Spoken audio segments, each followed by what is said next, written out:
कौन नंदिता? मैं किसी नंदिता को नहीं जानती। नंदिता को नहीं जानती, लेकिन रंजीत को तो जानती हो। सब कौन रंजीत? मैं किसी रंजीत को नहीं जानती।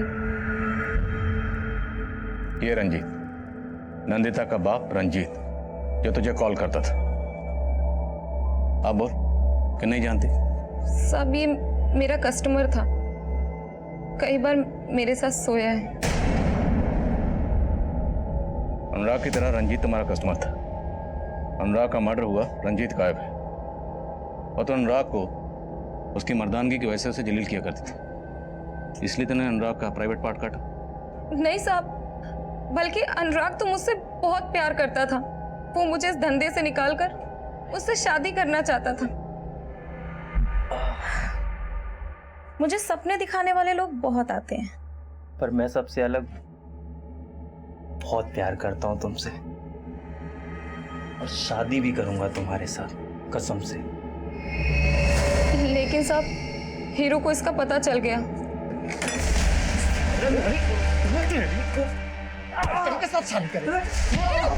जब मुझे होश आया तो मैं हॉस्पिटल में थी। मैंने अनुराग को कई बार फोन किया, लेकिन उसका फोन बंद आ रहा था। किसी तरह मैं हीरो से पीछा छुड़ाकर वहां से भाग गई। हीरो से पीछा छुड़ाना चाहती थी तो उसे पीछे से कॉल क्यों किया? साहब, उसने मुझे डरा दिया था।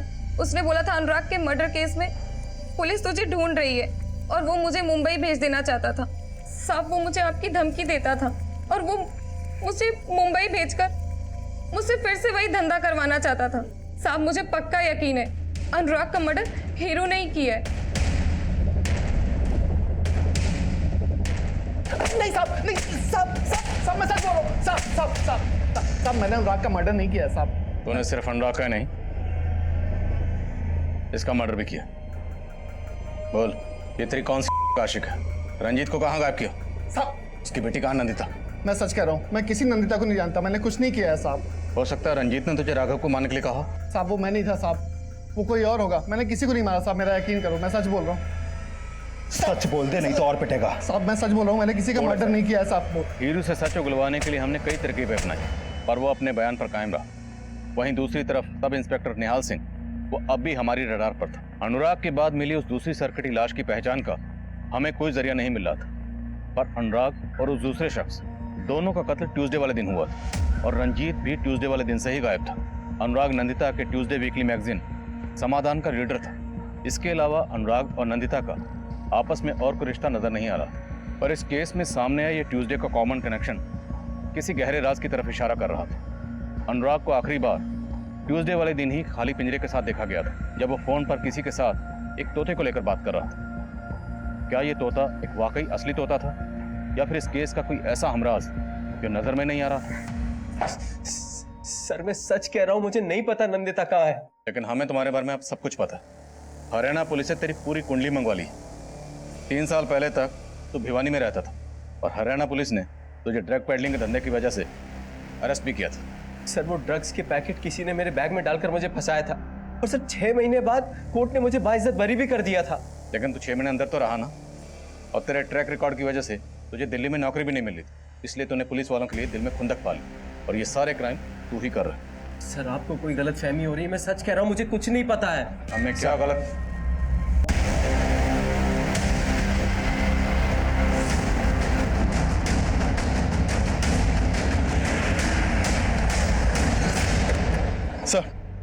सर इस तरफ।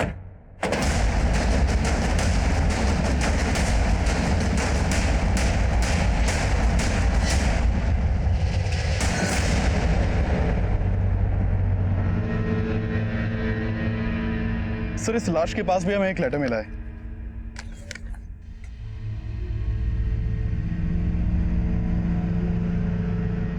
वही सब लिखा जो उस लेटर में लिखा था। सर इस लड़की को भी सेम उसी तरह मारा गया जैसे अनुराग और वो दूसरी लाश मिली थी।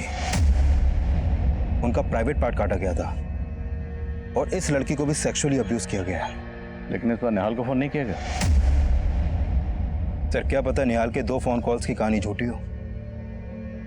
अभी तक हम यही अज्यूम कर रहे हैं कि उन दोनों मर्डर्स के पीछे किस लड़की का हाथ हो सकता है, पर यहाँ एक लड़की की लाश मिली और नंदिता गायब। कहीं ऐसा तो नहीं कि नंदिता कातिल का कोई राज जानती थी और उसने नंदिता की बहन को बुलाकर इसकी बड़ी की शिनाख्त करो। सर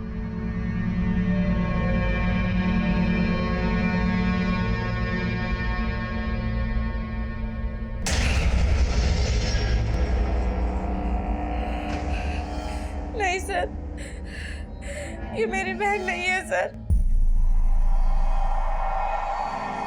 दरवाजा अच्छे से बंद कर लो।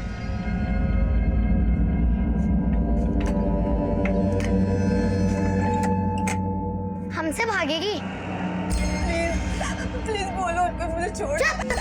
रोतरी बेली, तुझे तो हम तभी छोड़ेंगे जब तुम मुझे मेरा भैया वापस देगी।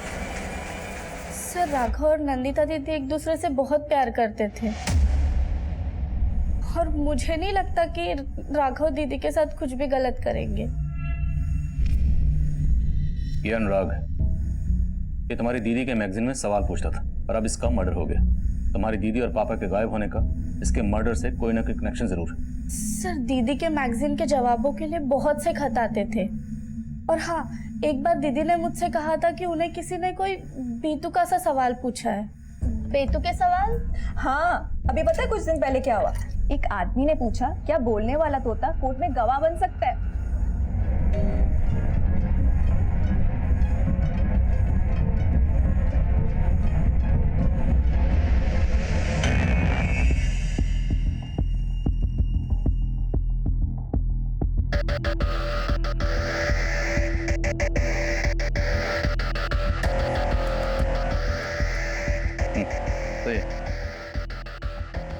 Sir,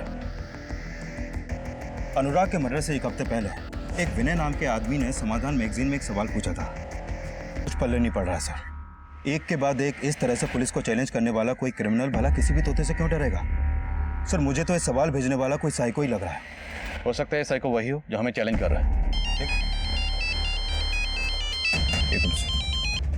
hello. एक के बाद एक हमें 4 कटे हुए सर मिले थे। अब मीडिया ने इस केस की रिपोर्टिंग में तूफान मचा रखा था। हम बहुत प्रेशर में थे और सबसे बड़ा प्रेशर था अनुराग के अलावा बाकी बची विक्टिम्स की पहचान पता करना। हमें जल्दी एक धड़ और मिला। हमने रंजीत की बेटी नताशा से उस बॉडी की शिनाख्त करवाई। वो बॉडी रंजीत की थी, पर रंजीत और अनुराग के अलावा एक मेल और एक फीमेल का कत्ल हुआ था और दूसरी तरफ नंदिता अभी भी गायब थी और काफी कोशिशों के बावजूद हमें नंदिता का कोई सुराग नहीं मिला था। और तब हमें यही लग रहा था कि शायद क्रिमिनल का अगला टारगेट नंदिता हो। सर, ये दूसरी लाश जो जेल के बाहर मिली थी, इसकी शिनाख्त हो गई है। इसका नाम मुकेश है सर। नेटिव प्लेस बिहार का है, लेकिन दिल्ली में इंद्रलोक में अकेला रहता था और टैक्सी चलाता था। सर, इस मुकेश की बीवी बिहार में रहती है। कई दिनों से उसका पति से कोई कांटेक्ट नहीं हो पा रहा था, इसलिए उसने बिहार पुलिस में इसकी मिसिंग कंप्लेंट दर्ज करवाई और फिर इंद्रलोक पुलिस ने भी इसकी इंक्वायरी की थी, लेकिन उन्हें कुछ मिला नहीं और फिर अभी इसकी बीवी ने इसकी शिनाख्त की है। ये रंजीत, अनुराग और अब ये मुकेश, ये सब के सब कत्ल ट्यूसडे के हुए। इस सब में ये ट्यूसडे कनेक्शन कॉमन है और एक कनेक्शन कॉमन है, ये सब लोग बिहार के रहने वाले। ये सब बिहार से दिल्ली आए थे। आप कहना चाहते हैं वो साइको किलर दिल्ली में रहने वाले बिहार के लोगों को ही ट्यूसडे वाले दिन मार रहा है? ये काम पक्का किसी साइको किलर का ही है, और ऐसा साइको किलर जो बिहार के लोगों से नफरत करता है। इसलिए हो सकता है उसका अगला टारगेट नंदिता हो, क्योंकि नंदिता भी बिहार की रहने वाली है।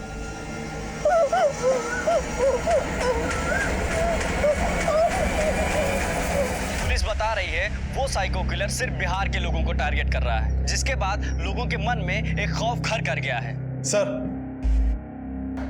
एक लड़का आपसे मिलना चाहता है। सर, हमारा नाम आदित्य है, हम बिहार से हैं। सर, कुछ दिन पहले हम बिहार से अपनी गर्लफ्रेंड सुनिधि के साथ दिल्ली आए थे। सर, हम शादी करना चाहते थे, लेकिन एक दिन हम दोनों साथ थे तो क्या हो रहा है यहाँ? कुछ नहीं साहब। कुछ नहीं? क्या कर रहे हैं यहाँ? सर हम दोस्त हैं सर। दोस्त है? सर, वो पुलिस वाला हमको मारा, हम भाग गए और उस सुनिधि के लेके चला गया। सर, फिर कुछ दिन के बाद पता चला उस एरिया में आपको एक सिरकटी लाश मिली है, वो सुनिधि थी साहब। लेकिन ये सरकटी लाश तो हमें 8 दिन पहले मिली थी और तुम आ जा रहे। सर, हम डर गए थे क्योंकि हम और सुनिधि बिहार से भाग के आए थे। अब सुना कोई हम बिहार वालों को टारगेट कर रहा है, तो हम हिम्मत करके आपके पास आए। इस तस्वीर को ध्यान से देखो।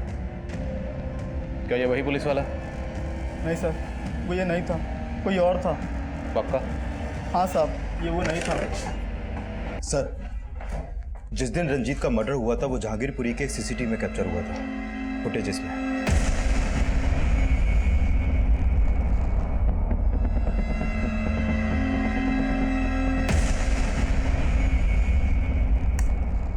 सर, ये टैक्सी एक हरीश नाम के आदमी की है जो सीलमपुर के एड्रेस पर रजिस्टर्ड है। नहीं साहब, नहीं, मैंने किसी को नहीं मारा साहब, मैंने कुछ नहीं किया साहब, मैंने कुछ नहीं किया, सच बोल रहा हूँ साहब, मैंने कुछ नहीं किया। 30 सितंबर को तुमने इस आदमी को अपनी टैक्सी में बिठाया था। इस आदमी का मर्डर हो चुका है। सिर्फ इसका ही नहीं, और भी कई मर्डर हुए, और वो सब मंगलवार को। मंगलवार को साहब? लेकिन मैं तो मंगलवार को टैक्सी चलाता नहीं हूँ साहब। मंगलवार को मैं छुट्टी करता हूँ। मंगलवार को मेरी टैक्सी राम कुमार चलाता है। राम कुमार? हाँ सर। कौन राम कुमार? अरे सर, मैंने किया क्या सर? लेके जा रहे हैं आप? अरे सर, मैंने क्या किया? इन्होंने किया क्या है? पर सुनिए तो, इन्होंने किया क्या है?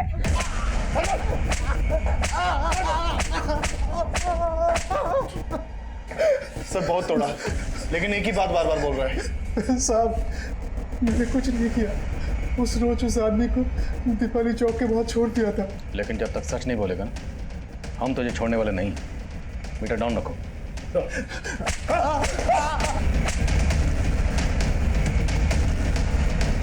सर, हम सभी विक्टिम से जुड़े लोगों के बारे में पता कर रहे थे तो पता चला कि नंदिता के घर में काम करने वाली मेड का पति अपनी बड़ी बेटी के साथ कई दिनों से गायब है।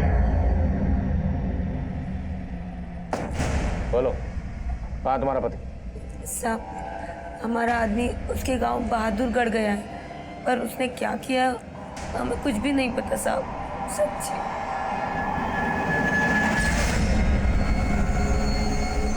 सिंह, बच्चे को पकड़ो इसे। संभालो, लेके आओ बच्ची को। अरे साहब मत मारो साहब, हमने कुछ नहीं किया साहब, सच मत। अरे साहब मर जाएंगे साहब। देख, सच बोलेगा ना तो बच जाएगा। बोल। साहब, मैंने कुछ नहीं किया साहब। मैंने तो सिर्फ नंदिता को उठाया था साहब, क्योंकि उसने मेरी बीबी को बांझ बना दिया साहब। साहब, मेरी 5 बेटियां हैं। मेरा आदमी संतोष बेटे की चाहत में हर साल मुझे पेट से कर देता था, इसलिए नंदिता दीदी ने कहा था कि इतने बच्चे पैदा करेगी तो जीते जी मर जाएगी तू ज्योति। क्या करूं दीदी, मैं भी बहुत परेशान हूँ, पर आदमी सुनता ही नहीं है। उसकी तो बस एक ही रटे, उसे बेटा चाहिए। तो करवा ले, तब अकल आएगी उसको। साहब, उसने मेरी बीबी की करवा दी। मैं इसी बात का बदला लेना चाहता था साहब। मैंने तो उसे एक बार मारने की कोशिश भी की थी।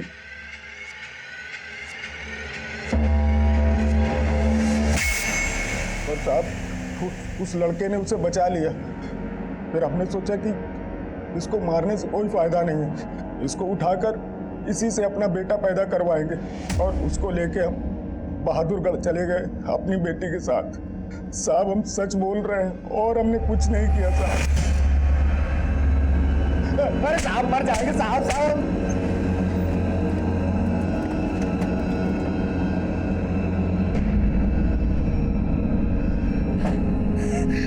दीदी,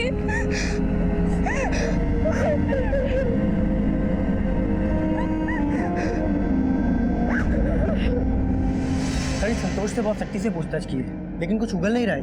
उसे जरा और सबसे सर, मैंने इस राम कुमार का बैकग्राउंड चेक किया। 2 साल पहले ये राम कुमार चोरी के इल्जाम में जेल भी जा चुका है। दर्द हो रहा है? अब सच बोलेगा? नहीं बोलेगा ना तो खड़ा होने के लायक नहीं रहेगा।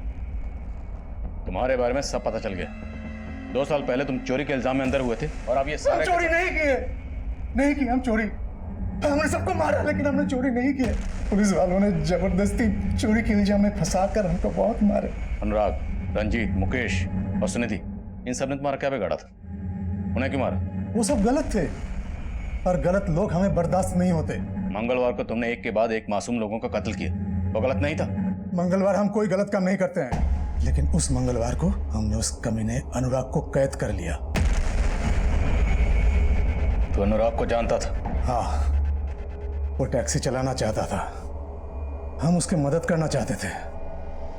उस रोज हम उससे मिलने उसके घर गए थे और हमने देखा वो निकम्मा अपने भगवान समान बाप को मार रहा था।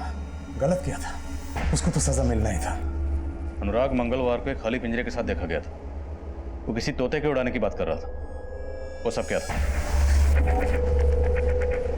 वो तोता हमारा तोता था। हाँ, उड़ा दिए तोता। उड़ा दिया और किसी ने उसको कैद कर लिया तो? इसलिए तूने नंदिता के मैगजीन में वो तोते वाला सवाल पूछा था। तेरे जैसे मुजरिम को तोते की गवाही का क्या डर था? कोई डर नहीं है साहब। अनुराग को सजाए मौत देके पहला न्याय करने वाले थे, इसलिए हर कदम फूक फूक के रख रहे थे। उस मंगलवार को पिंजरे से तोता आजाद करके खाली पिंजरे में अनुराग को कैद कर लिया। अनुराग को मारने के बाद तुझे जोश आ गया। तेरी हिम्मत इतनी बढ़ गई कि तूने मुकेश की लाश के पास वो खत छोड़ा। अच्छा चमका ना सर, पर वो साला मुकेश हमको चमका रहा था, हमारे साथ टैक्सी चलाता था और उस मंगलवार को हमारे साथ बैठ के मांस खा रहा था। छी, अबे साले, मंगलवार के दिन मांस खा रहा है? अरे मैं इन चीजों को नहीं मानता।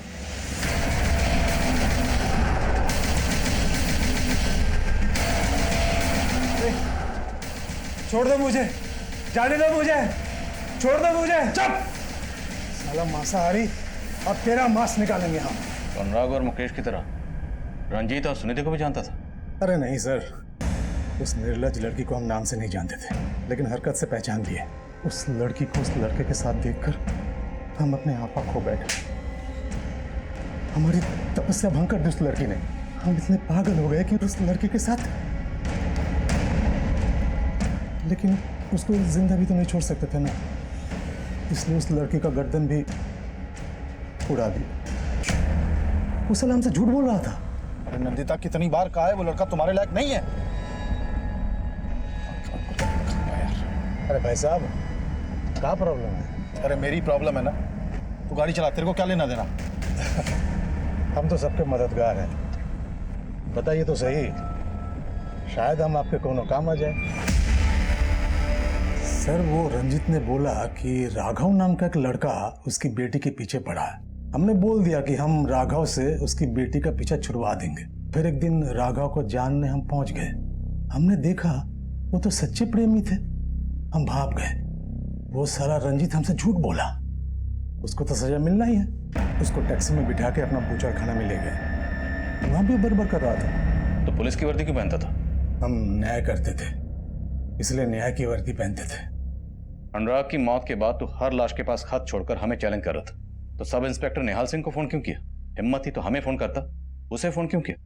ने चुनौती भरे खत का असर बढ़ाने के लिए नेट में सर्च मारा, निकाल लिए सब इंस्पेक्टर निहाल सिंह का नंबर। हेलो। अरे मेरे नौ निहाल, क्या कर रहा है बे? कौन बोल रहे? उसको सुना के बड़ा मजा आया। लगा तुम जैसे पुलिस वालों से बदला ले लिया, क्योंकि तुम जैसे पुलिस वालों की वजह से हम 6 महीना जेल के अंदर रहे, अपने बीवी बच्चों से दूर, ऐसे गुनाह के लिए जो हमने किया ही नहीं। और अब इस बार 6 महीने के लिए नहीं, पूरी जिंदगी के लिए जेल में जाएगी। अब बीवी बच्चों का क्या होगा? बदला लेते वक्त सोचा था? नहीं सोचा ना? अब सोचना, जिंदगी भर जेल में बैठकर। मेरा सामना हर तरह के मुजरिमों से हुआ है, लेकिन रामकुमार जैसा मुजरिम, उसके जुर्म करने के जुनून को, जुर्म करने के मकसद को, उसके पागलपन को समझना आसान नहीं था, क्योंकि ऐसे मुजरिम अक्सर हमारे आसपास बिल्कुल नॉर्मल इंसान की तरह रहते हैं, पर वो अंदर से एबनॉर्मल होते हैं। इसलिए उनके जहन में क्या तूफान मचल रहा होता है, उसे समझ पाना आसान नहीं होता। एक पुलिस ऑफिसर होने के नाते मैं इतना जरूर कहूँगा कि किसी भी अजनबी या जान पहचान वाले को अच्छी तरह समझने और जानने के लिए हमारी ऑब्जर्वेशन में एक पैनापन होना जरूरी है, ताकि हम वक्त रहते ऐसे लोगों से खुद को और हमारे जान पहचान वालों को सतर्क कर पाएं। और यही नहीं, अगर आपको किसी के एबनॉर्मल बिहेवियर में जुर्म की कोई दस्तक महसूस हो तो फौरन इसकी इत्तला नज़दीकी पुलिस स्टेशन में दें।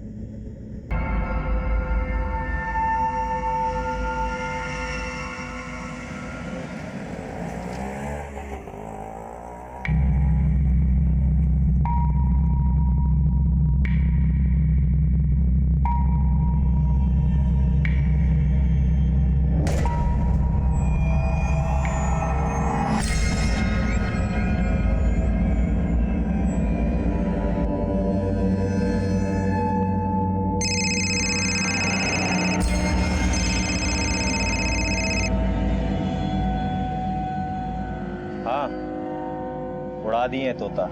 पर किसी ने उसको कैद कर लिया तो? इस बार इतनी दूर ले जाके उड़ाए ना, कोई उसको कैद नहीं कर पाएगा।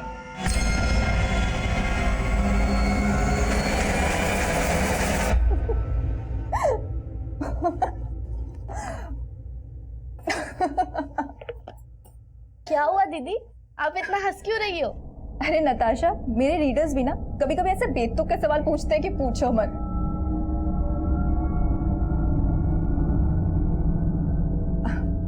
अच्छा नताशा सुन ना, मेरी ड्रॉयर के पास कुछ बुक्स पड़ी हुई, लेके आना। हाँ दीदी।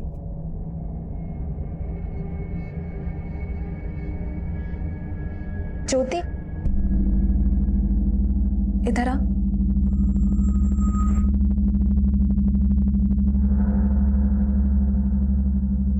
ये बता, तूने मेरी सलाह पे गौर किया कि नहीं? दीदी सोचा तो था, पर मेरा ऐसा करने से ना संतोष को बहुत बुरा लगेगा। उसको बुरा ना लगे इसके लिए तू क्या अपनी जिंदगी बर्बाद कर लेगी?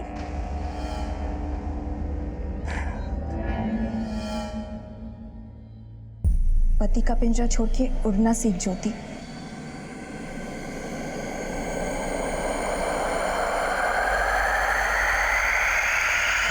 छोड़ दो मुझे। अरे माफ कर दो, छोड़ दो, गलती हो गई, छोड़ दो बाप।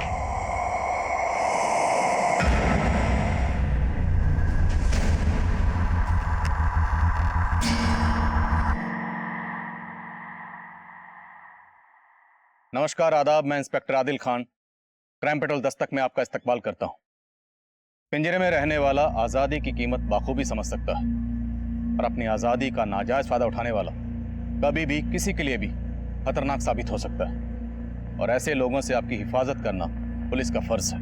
लेकिन ये केस हमारे फर्ज को चुनौती देने वाला था और इस केस का इन्वेस्टिगेटिंग ऑफिसर होने के नाते मैं मीडिया और मुजरिम दोनों के निशाने पर था। ये केस राजधानी दिल्ली का एक ऐसा केस था जिसने लोगों के दिलो दिमाग में खौफ पैदा कर दिया था।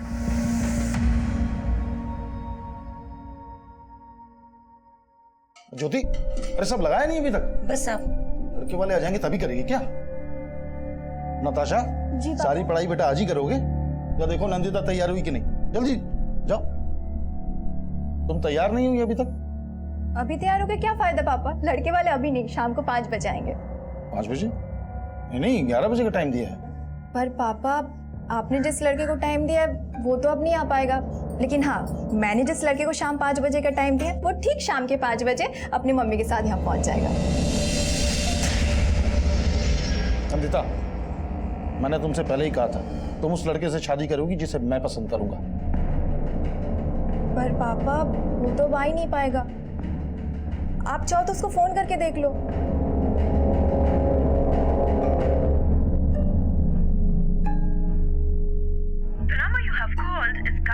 Switched off. Please try again later. Thank you.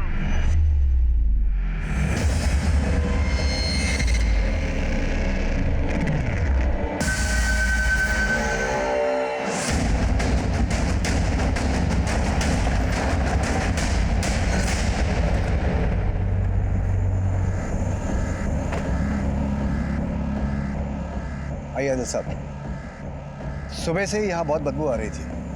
हम लोगों ने चेक किया तो ये लाश मिली है यहाँ पे। हो सकता है कि कल रात को ही किसी ने यहाँ पे इसे डंप किया। बड़ी बार सर। अभिषेक,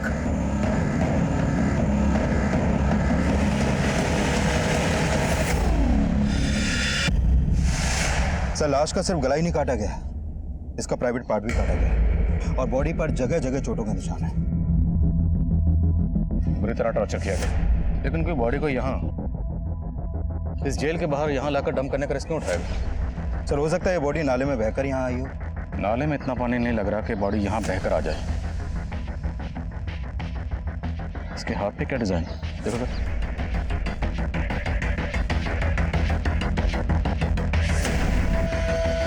अनुराग, विकास आसपास चेक करो, शायद बॉडी का सिर मिले।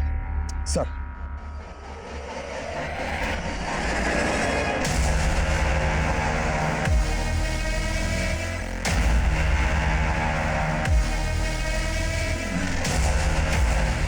जेलर साहब, ये लाश कहीं आपके जेल से कनेक्टेड तो नहीं?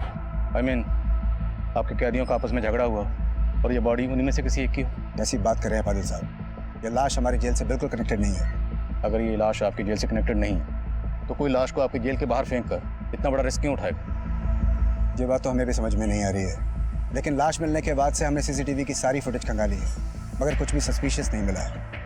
हाँ, लाश जिस डायरेक्शन में मिली है वो सीसीटीवी के रेंज से बाहर है।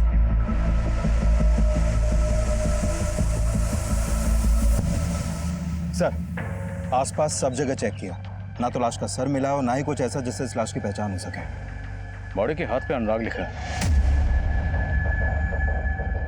आसपास के पुलिस स्टेशन में पता करो, क्या किसी ऐसे शख्स की मिसिंग कंप्लेंट दर्ज हुई है जिसके हाथ पे अनुराग लिखा हो या जिसका नाम अनुराग हो? बॉडी की पहचान होना बहुत जरूरी है, तभी पता चलेगा ये शख्स कौन है और इसका सर किसने काटा है।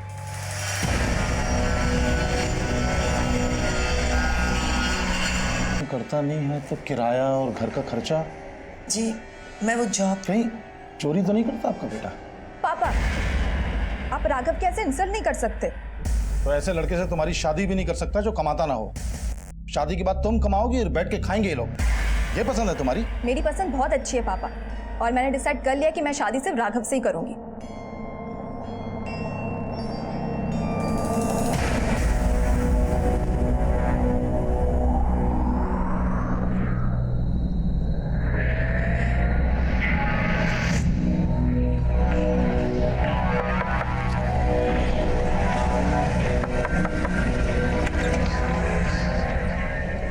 अनुराग का कुछ पता चला?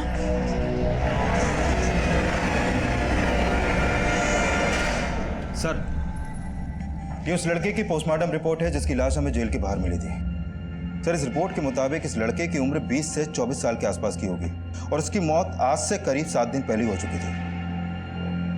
इसकी गर्दन को झटके से नहीं बल्कि किसी धारदार चीज से धीरे धीरे काटा गया और जब खून ज्यादा बह गया तो इसकी मौत हो गई और इसके मरने के बाद इसकी गर्दन को पूरी तरह धड़ से अलग कर दिया गया। आइडेंटिफिकेशन की क्लियर? नहीं सर, अभी तक तो नहीं। 7 दिन पहले बंदा मारा गया, कोई मिसिंग कंप्लेंट नहीं लिखवाई गई।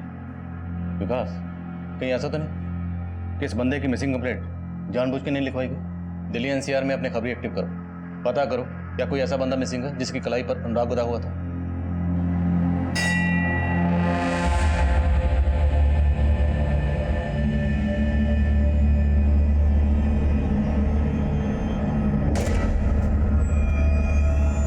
तुम्हारे घर में जो कुछ भी हुआ उससे मैं बहुत परेशान है और मैं जहां भी जॉब इंटरव्यू देता हूँ रिजेक्ट हो जाता हूँ। समझ में नहीं आ रहा क्या करूं।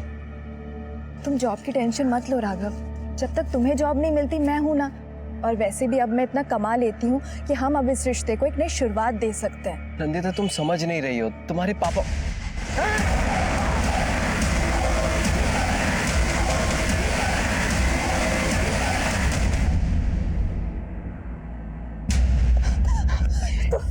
तुम ठीक हो ना?